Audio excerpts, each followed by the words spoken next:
నమస్తే, welcome to our channel. నేను మీ Priyanka Rao. Congress party ఇప్పటి వరకు సిజేపీ చేస్తున్న ధర్నాలో ఎంటర్ కాలేదు, డైరెక్ట్ ఇన్వాల్వ్మెంట్ లేదు. బట్ డైరెక్ట్ ఇన్వాల్వ్మెంట్ అవ్వడం కోసమని ప్రియాంక గాంధీ వాద్రా, రాహుల్ గాంధీ, మల్లికార్జున ఖర్గే గారు వీళ్ళంతా కలిసి మోడీ గారి అధికార నివాసం దగ్గర ఒక 3 గంటల పాటు ధర్నా నిర్వహించారు. తర్వాత వాళ్ళని పోలీసులు తీసుకెళ్లడం, తర్వాత రాత్రికి వదిలేయడం, ఇదంతా జరిగింది. ఇదంతా ఒక ఎత్తు అయితే, ఇప్పుడు ఆమ్ ఆద్మీ పార్టీ ఆరోపిస్తుంది ఏంటి అంటే మొత్తం ఏదైతే జరుగుతుందో ఈ ధర్నా మొత్తాన్ని కూడా ఆయన తిప్పేసుకున్నారు తన వైపు అని చెప్పేసి అంటున్నారు. దీన్ని పొలిటికల్ చేసేస్తున్నారు అని చెప్పేసి ఒక విధంగా రాహుల్ గాంధీ మీద ఆరోపణలు గుప్పిస్తున్నారు. ఎందుకు ఈ విధంగా వ్యతిరేకిస్తున్నారు అనేది ఒక క్వశ్చన్ మార్క్ అయితే, ఇప్పుడు మమతా బెనర్జీ దగ్గర నుండి చాలా మంది పొలిటీషియన్స్ మేము వస్తాం ఆ ధర్నాకి మేము సపోర్ట్ చేస్తామని చెప్పేసి, ఇది నీట్ పేపర్ కోసం జరుగుతుందా లేదంటే మతాల గురించి భాషల గురించి జరుగుతుందా ఎవరికి అర్థం కాని సిచ్యువేషన్ లో ఈ కాజ్ అనేది డైవర్ట్ అవుతుందని మాత్రం అర్థమవుతుంది. మరి ఆమ్ ఆద్మీ పార్టీ ఆరోపిస్తున్నట్టు నిజంగానే కాంగ్రెస్ పార్టీ చేసింది అదేనా తెలుసుకునే ప్రయత్నం చేద్దాం. మనతో పాటు సీనియర్ జర్నలిస్ట్ సిఎస్ రావు గారు ఉన్నారు, ఆయన అడుగుతాం. నమస్కారం సార్. నమస్తే. ఏదైతే ఇప్పుడు సిజేపీ ధర్నా చేస్తుందో ఈ ధర్నాని మొత్తం తన వైపు తిప్పుకొని ప్రయత్నం రాహుల్ గాంధీ చేస్తున్నారు అని చెప్పేసి ఆమ్ ఆద్మీ ఆరోపిస్తుంది. నిజంగా రాహుల్ గాంధీ అదే చేస్తున్నారా అనేది ఇక్కడ క్వశ్చన్ మార్క్. ఇప్పుడు ధర్నా సోనం వాంగ్చుక్ ఆయన దాదాపు 20 రోజుల నుంచి నిరాహార దీక్ష చేయటం, తర్వాత అభిజిత్ దీప్కే ఆయన లీడ్ చేయటం, అక్కడికి కొన్ని లక్షల మంది రావడం, వాళ్ళని పోలీసులు చావబాదటం, ఇవన్నీ చూసాం. ఇవన్నీ చూసిన తర్వాత ఈ మొత్తం అసలు వీళ్ళు ఎందుకు చేశారు, ఏం సాధించారు అని అంటే బూడిదలో పోసిన పన్నీరు అనేది అర్థమవుతుంది. ఎందుకనంటే ఇది పొలిటికలైజ్ అయిపోయింది. ఎప్పుడో అయిపోయింది. ఎందుకు అయిపోయింది పొలిటికలైజ్ అయిందంటే, యాక్చువల్గా 20వ తారీఖు పార్లమెంట్ నుంచి జంతర్ మంతర్ నుంచి పార్లమెంట్కి మార్చ్ 1 పెట్టారు. లక్షలాది మంది వచ్చారు, స్టూడెంట్స్, యూత్ వచ్చారు. అదంతా సక్సెస్ అయింది. ఆ సక్సెస్ అయిన దాన్ని ఒకరోజు కూడా 24 గంటలు కూడా ఆ సక్సెస్ని అలా ఉంచలేదు. మరుసటి రోజు ఇమీడియట్గా రాహుల్ గాంధీ గారు ప్రధానమంత్రి నరేంద్ర మోడీ గారి ఇంటి ఎదుట ధర్నాకు దిగారు. దీంతో మొత్తం కాంగ్రెస్ పార్టీ చుట్టూ ఈ మొత్తం ఉద్యమం కాన్సన్ట్రేషన్ అయింది. దీంతో ఆపేముంది, కాంగ్రెస్ పార్టీ బీజేపీ టైఅప్ అయిపోయి ఈ ఉద్యమాన్ని నీరుగార్చే ప్రయత్నం చేస్తుందని చెప్పి డైరెక్ట్గా కేజ్రీవాల్లే విమర్శించాడు. మమతా బెనర్జీ ఏముంటుంది బెంగాల్ నుంచి, ఆ ఉద్యమం సక్రమంగా నడవట్లేదు, నేను వచ్చి కూర్చుంటాను, అవసరం అయితే నేను వచ్చి కూర్చుంటానని చెప్పి ఆమె అంటుంది.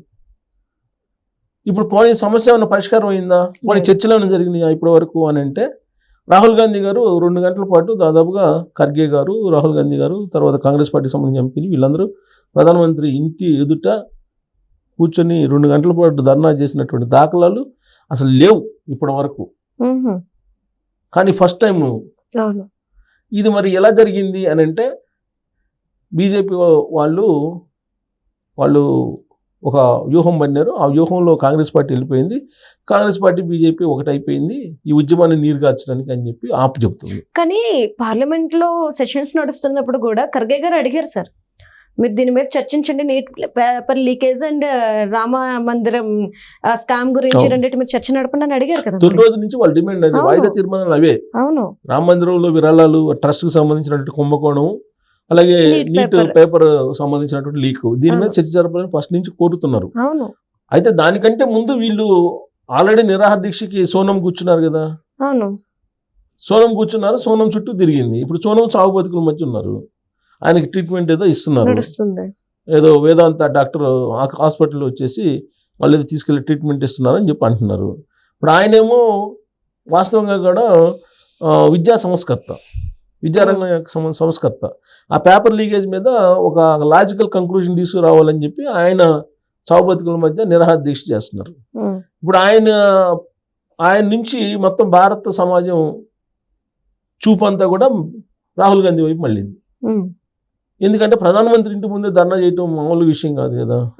చేశాడు ఆయన అనేది. ఇప్పుడు ఆయన్ని కొట్టారు, ఇవాళ పోలీసులు ఏదో కొట్టారు, ఆయనకి ఏదో రక్తం కారిందని చెప్పేసి దేశవ్యాప్తంగా కాంగ్రెస్ పార్టీకి సంబంధించినటువంటి కార్యకర్తలు, అలాగే రేవంత్ రెడ్డి గారు తెలంగాణ ముఖ్యమంత్రి, అలాగే అక్కడ డికే శివకుమార్ గారు వీళ్ళందరూ మొబిలైజ్ చేసి దేశవ్యాప్తంగా రాహుల్ గాంధీనే మీరు కొడతారా, రాహుల్ గాంధీకి రక్తం కారింది అని చెప్పేసి పెద్ద ఎత్తున ధర్నాలు, నిరసన కార్యక్రమాలు చేస్తున్నారు.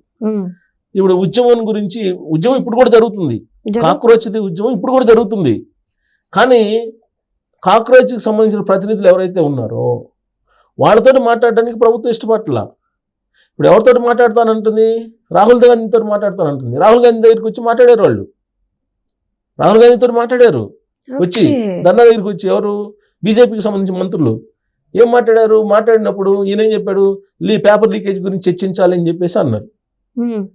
ఓకే అని చెప్పేసి అనుకున్నారు, ధర్నా వినిపించారు. తీరా మళ్ళీ ధర్నాకు కంటిన్యూ చేశారు. ఒప్పుకున్న తర్వాత బీజేపీ వాళ్ళు అదే చెబుతున్నారు, పేపర్ లీకేజ్ గురించి మేము మాట్లాడదాం రండి అని చెప్పి చెప్తే ఓకే అన్నారు. మేము మళ్ళీ తిరిగి వెనక్కి వచ్చిన తర్వాత లేదు ధర్మేంద్ర ప్రధాన్ని సస్పెండ్ చేసిన తర్వాతనే ఆయన్ని మంత్రి పదవి నుంచి తీసేసిన తర్వాతనే మేము దీని మీద చర్చకు వస్తామని చెప్పి మళ్ళీ మెలికి పెట్టారు అని చెప్పి బీజేపీ వాళ్ళు అంటున్నారు. అంటే కాంగ్రెస్ పార్టీ బీజేపీ మధ్య ఇప్పుడు కాక్రోచ్లన్నీ నలిగిపోతున్నాయి. కానీ సార్ మనకి సిజేపీ వెనుకుండే కాంగ్రెస్, ఆమ్ ఆద్మీ అని చెప్పేసి మొదటి నుండి ఎప్పుడైతే వీళ్ళు అకౌంట్ క్రియేట్ చేశారో అప్పటి నుండి కూడా వార్తల్లో ఉన్న అంశమే తెర మీదకి వచ్చింది, అంతే కదా అనుకుంటున్నారు అంతే. కానీ వీళ్ళేమంటున్నారు? ఇప్పుడు కాక్రోచ్కి సంబంధించిన ప్రతినిధులు ఏమంటున్నారు? మీరు పొలిటికల్ లీడర్లు ఎవరు మాకు అవసరం లేదు, మీరు రావద్దు, మేము మాట్లాడుకుంటాము, మేము తేల్చుకుంటాము ప్రభుత్వంతో అని అంటున్నారు. ఇష్యూ అయితే డైవర్ట్ అయింది కదా, డైవర్ట్ అయింది. ఇప్పుడు సిజేపీ నుంచి కాంగ్రెస్కి వచ్చేసింది. మరి ఇది రాహుల్ గాంధీ గారు వ్యూహాత్మకంగా హైజాక్ చేశారా? ఆపు చెప్పినట్టు ఆపు కడుపు అంట ఇప్పుడు. కానీ నాది ఒక పాయింట్ సార్, చాలా మంది దీన్ని యాక్సెప్ట్ చేస్తున్నారు రాహుల్ గాంధీ తీసుకోవడం వల్ల. ఎందుకు అంటే సిజేపీ వాళ్ళు ధర్నా చేస్తున్నంతసేపు కూడా ఆ వేదిక మీద నీట్ పేపర్ కి సంబంధించి తప్ప మిగిలిన అంశాలన్నిటి మీద వాళ్ళు ప్రస్తావించుకున్నారు, హిందుత్వం దగ్గర నుండి రాముడి వరకు అన్నిటి మీద. కానీ నీట్ పేపర్ గురించి మాట్లాడలేదు. ఇదే అభిజిత్ దీప్కేని ఒక విలేకరు క్వశ్చన్ అడిగారు సార్, ధర్మేంద్ర ప్రధాన్ని మీరు రిజైన్ చేసేమంటున్నారు, పదవి నుండి తొలగించేస్తే మీ సమస్యకి పరిష్కారమా, ఇలా చాలా సార్లు జరిగింది కదా అంటే ఆయన దగ్గర సమాధానం లేదు సార్. అంటే ఏదైతే ఇష్యూ ఉందో దాని గురించి ఆయనకి సరైన అవగాహన లేదు అని. రాహుల్ గాంధీ ఏదో చేస్తాడని నమ్ముతున్నారు కదా కొంతమంది. పొలిటికల్ గా ఇప్పుడు రాహుల్ గాంధీ గారు మొత్తం హోల్డ్ చేశారు, మరి కాంగ్రెస్ పార్టీ హోల్డ్ చేసింది. అవును. కాకపోతే ఈ సమస్యకు పరిష్కారం వస్తుందా? పేపర్ లీకేజీకి సంబంధించి ఇప్పుడు ఏమంటున్నారు బీజేపీ? ఆల్రెడీ మేము పేపర్ లీకేజ్ ఎవరైతే చేశారో వాళ్ళని అరెస్ట్ చేసాము, జైల్లో ఉన్నారు వాళ్ళు. ఇంకెందుకన్నా ఏం చేస్తారు? ఫర్దర్ గా జరగకుండా చూస్తాము. టీబీటీ పెట్టారు, అదే కంప్యూటర్ బేస్డ్ టెస్ట్ పెట్టారు కదా సిబిటి, అదే అందుకే ఫర్దర్ గా జరగకుండా చేస్తాము, పేపర్ లీకేజ్ కాకుండా చేస్తామని చెప్పి ప్రధానమంత్రి నరేంద్ర మోడీ గారు చెప్పినట్టు రిజుజు నిన్న ప్రెస్ మీట్ లో చెప్పారు. తర్వాత వాళ్ళని రెచ్చగొట్టద్దు అని చెప్పారు కదా. ఇవన్నీ చెప్పారు, ఎందుకన్నా పరిష్కారం ఏంది అని బీజేపీ వాళ్ళు అంటారు. కాకపోతే ఇప్పటికి కూడా కాక్రోచ్లు మాత్రం అక్కడే ఉన్నాయి కొన్ని లక్షలు. ఇంకా దీంట్లో మొత్తం దారుణమైనటువంటి అంశం ఏంటంటే సోషల్ మీడియాలో వస్తున్నాయి, పోలీసుల రూపంలో సివిల్ డ్రెస్ లో ఎవరో వచ్చి స్టూడెంట్స్ ని కొట్టారు. ఎంతమంది స్టూడెంట్స్ ని కొట్టారని అంటే కొన్ని వందల మంది స్టూడెంట్స్ ని ఇష్టానుసారం కొట్టారు. ఆ కొట్టడం చూస్తే పోలీసులు అయితే అలా కొట్టుండ్రు, ప్రైవేట్ మనుషుల్ని ఎవరినో కిరాయి మనుషులు పెట్టారు అనేది ఇప్పుడు కాక్రోచ్లు ఆరోపిస్తున్నాయి. బీజేపీ ఆర్ఎస్ఎస్ సంబంధించినటువంటి వాళ్ళు జొరబడి కొట్టారని చెప్పి ఇప్పుడు కాంగ్రెస్ పార్టీ అలాగే సిజేపీ ఆరోపిస్తుంది. ఇప్పుడు చాలా మంది దెబ్బల దగ్గర హాస్పిటల్లో ఉన్నారు. ఇంకొక హైలైట్ పాయింట్ ఏంటంటే చాలా మంది గల్లంత అయ్యారంట, దాదాపు 100 మంది పైగా గల్లంత అయ్యారు, వాళ్ళు ఆచూకీ తెలియట్లేదు అంటున్నారు. ఇప్పుడు మరి ఆ గల్లంత అయిన వాళ్ళు ఎక్కడున్నారు? ఎవరు కిడ్నాప్ చేశారు? ఎవరు తీసుకుపోయారు వాళ్ళని అనేది కూడా బయట రావాలి. అంటే దీని వెనక చాలా జరిగినాయి. అది కుట్రనాలా లేకపోతే ఇలాంటి ఆందోళనకారుల్ని నిర్వీర్యం ప్రయత్నమా ఏదైతేనేమి మొత్తం మీద ఇప్పుడు ఆ ఆందోళనలో పాల్గొన్నటువంటి వాళ్ళు పాకిస్తాన్ వాళ్ళు లేదా చైనా వాళ్ళు అని చెప్పి ముద్రేయటం, బంగ్లాదేశ్ వాళ్ళని ముద్రేయటం అనేది ఒక ఎత్తు అయితే ఆడ పార్టిసిపేట్ చేసినటువంటి వాళ్ళు అర్బన్ నక్సలైట్లు అని కొంతమంది ఇట్లా రకరకాలుగా చెబుతున్నారు. అసలు కొట్టినటువంటి వాళ్ళు ఎవరు? ఫస్ట్ ఆ కొట్టినటువంటి కొన్ని విజువల్స్ వచ్చినాయి, వచ్చినాయి. వాళ్ళకి ఎవ్వరికి కూడా జనరల్ గా పోలీసులకి ఒక నెంబర్ ఉంటుంది, పోలీస్ నెంబర్ ఉంటుంది, ఎవరికి నెంబర్ లేవు. మరి ఆ వచ్చిన ప్రైవేట్ సైన్యమా? ఈ ప్రైవేట్ సైన్యం వచ్చి స్టూడెంట్స్ని ఇష్టానుసారం కొట్టారు. అసలు ఆ కొట్టుడు మామూలు కొట్టుడు కాదు.